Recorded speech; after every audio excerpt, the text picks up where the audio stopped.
Today I'm going to show you a fun, creative way to get ready for your next big Disney trip.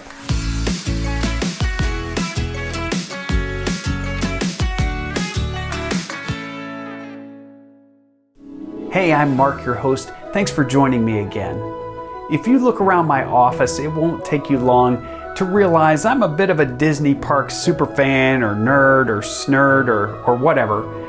And I think that's because at 13 years old, my parents took me on a trip to Walt Disney World and let me explore the Magic Kingdom for myself. And I have this specific memory of walking around Liberty Square at night and seeing the Liberty Tree with the 13 lanterns illuminated and just feeling totally immersed in the fantasy and just being in a different place, a different realm. I love to visit the Disney parks whenever I can and take my family, and in part to recharge my creative batteries. And that's because Disney is the master at storytelling and architecture, design, artwork, and use of technology. We've been taking our son Noah to Walt Disney World since he's been about 5 or 6 years old. And the hardest part we find about the trip is just waiting for the trip to start. So we always create these homemade countdown calendars to help us pass those long days before we get on the plane to Orlando. So for these calendars, we try to come up with a theme for each trip. I think the first one that we did was this one that looks like a pressed penny, and that's because Noah was really into collecting pressed pennies from the various parks. And then in 2014, that was the first time that we were going to be able to attend a Star Wars weekend at Disney's Hollywood Studios, so that was the theme for that trip.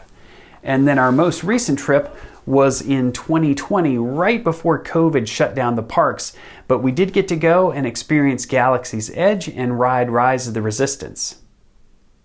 It's super easy to create these. All you need to do is find some cardboard. I even use like a toaster oven box or just any kind of cardboard that you have laying around.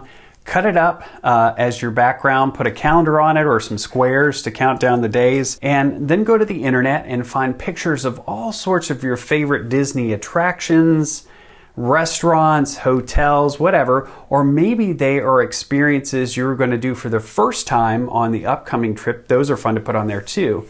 Cut those out, circles or squares, put them in a grab bag, and then each day have your kids or yourself reach into the bag, pull one out, grab a glue stick, and put it on your calendar. Maybe you and your family are super creative and you've done a Disney trip countdown calendar before, or you have some other kind of special ritual or tradition before you go. I sure would like to know about that if you'd leave me some comments below. I'd also greatly appreciate it if you click the subscribe and the notification icon so you'll be informed about future episodes. That'll do it for this episode. This Disney Parks Snurd is out of here, and I'll see you next time. I'm Mark for your Creative Brief.